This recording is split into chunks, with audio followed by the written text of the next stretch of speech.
place. Because I thought about bringing a box of Band-Aids and dumping them on the ground tonight, because that's essentially what's being done to handle this issue. My husband and I are very lucky to have a kid who transitions really easily and is not immunocompromised.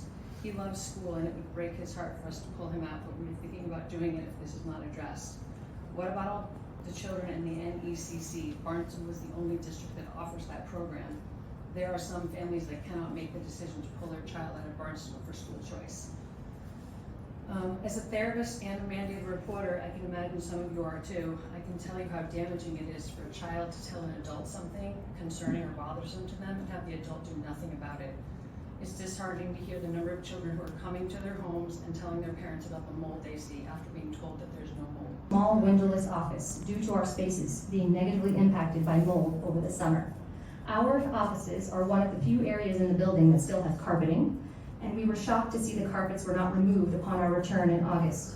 A typical scenario of a day of a counselor includes 4 fourth grade students enjoying lunch group in one of our carpeted, small, not well ventilated spaces. During our lessons, some students spill milk on the carpet in addition to crumbs or other food debris from having lunch in a private, appropriate location. My colleagues and I have always done our best to clean up our own spaces, but have also struggled with the lack of custodial support in our building over the last few years, resulting in subpar cleanliness in our space. Can the district guarantee there's no mold under these rugs in our small, windowless offices?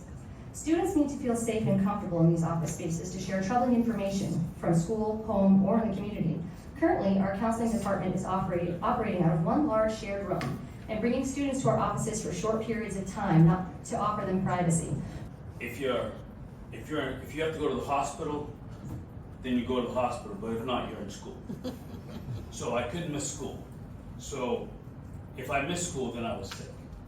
But to hear if our teachers that are there, I mean, we also know our teachers don't want to complain because some of them may not be there, that have not been there that long, to be able to make sure that they're vested, to make sure that, hey, if I miss school, if I miss this, then I may not be able to come back to work. So having your security of making sure that you're okay, that you want to make sure that you have a job, that's important. And then, you know, our teachers don't get paid a ton of money, but the money's still happening, but we did it at home. I'd rather us be home and getting that situation cleared up so that they can come, because we definitely do need our children need to vibe with their kids, but also vibe with their friends and vibe with their teachers. So that's really all I have to say. I mean, I know that you guys care, but there's something going on. We have to do our due diligence to find out what it is. All right, everyone, we are back this half hour, and we're going to head down to the Cape right now, where parents and staff at Barnstable schools, they are demanding action, all to address mold problems they say are making teachers and students sick. Let's get to NBC 10's Bianca Beltran. She's joining us live in Barnstable with this story. Bianca? Well, Colton, the start of the school year at Barnstable United Elementary School was delayed a few days as the district brought in crews to work to address mold issues over the summer. And while they cleared the school as safe to resume, some parents and teachers say they're feeling the effects of that mold. At this week's Barnstable School Committee meeting, 4th grade teacher Rosalie Padini shared she has been suffering respiratory issues she claims were caused by exposure to mold at Barnstable United Elementary, and that she's seeing her students getting sick too. The amount of sneezing, horrible coughing, and asking to see the nurse for their inhalers is alarming. Honestly, I have never had a sicker group of students at once. She wasn't alone. Several staff members and parents shared their experiences, pleading with the school committee to take action. A huge concern. We are back and forth monthly to Children's Hospital because of this. These photos from a 2019 state public health department report show mold has been a problem at the school for years, growing on ceilings and even chairs and books. Another state report published this month states work was done over the summer to replace water-damaged ceiling tiles and clean the building, but recommended more repairs. But I knew that these would be powerful photos for people to see. Amanda McGarrigle-Alden says she spotted mold in the cafeteria this school year, and more photos of mold issues continue to surface. I really would love to see a new HVAC system installed as soon as possible. My fear is that, I mean, like I said, I'm not an expert. What if it's too far gone in there? That's really the fear. Now, those reports that we referenced have been posted to the school's website, along with reports from the companies that were called in this summer to do the cleanup, detailing the work that they did. But many parents say that they would like to see more testing done. Coming up at 6, we'll hear from more parents who say they would even like to see the students move to temporary classrooms until this problem can be further addressed. Reporting live in Barnstable, I'm Bianca Beltran, NBC 10 Boston.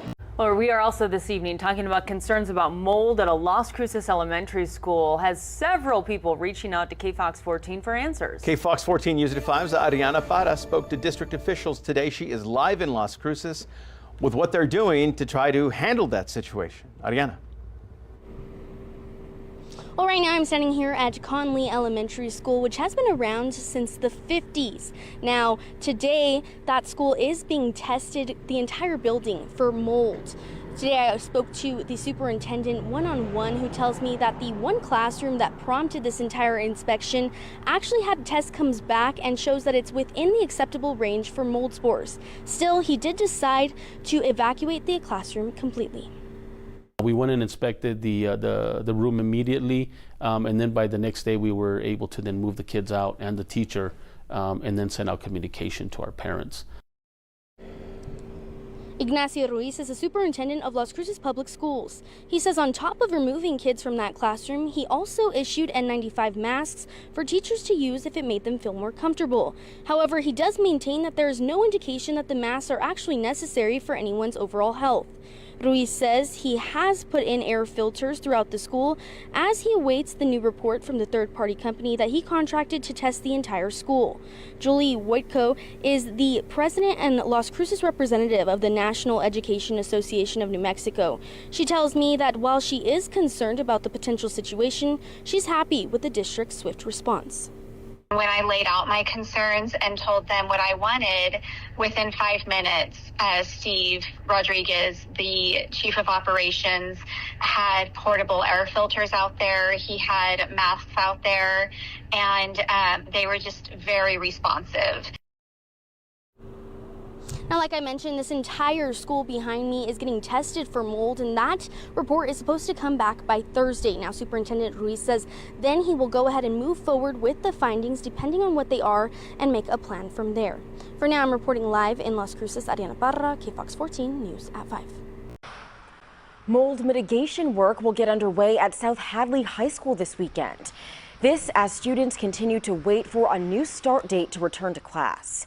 Superintendent Jamal Mosley said the process will begin tomorrow morning and continue into next week. Students were scheduled to go back to school on Wednesday, but that was delayed after a black and white substance was found on the walls and furniture at the high school. The superintendent said the work is extensive, and again, a return date that is, hasn't been determined. Township school forced to close because of mold is now reopened. Whitehall Elementary welcomed back students this morning. Crews had been cleaning up mold in that school since it was shut down in October. Whitehall's main hallway will stay sealed off as crews finish removing tiles that once contained asbestos. Students attended class at Williamstown Middle School while the mold cleanup was underway. Holly Glen Elementary, another school in the district that was shut down because of mold, remains closed. John S. Clark Elementary Center in Pottsville is closed because of ongoing mold issues. Now, the school closed yesterday and will remain closed for the rest of the week. The building was reportedly tested on Monday, and elevated mold levels were discovered in some areas. School officials say they hope to have students back on Monday.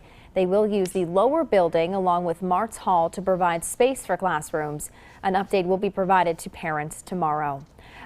A Gloucester County school was empty today, Chapter 3 over Holly Glen Elementary School in Williamstown. Officials say conditions there are unsafe after finding mold throughout that building.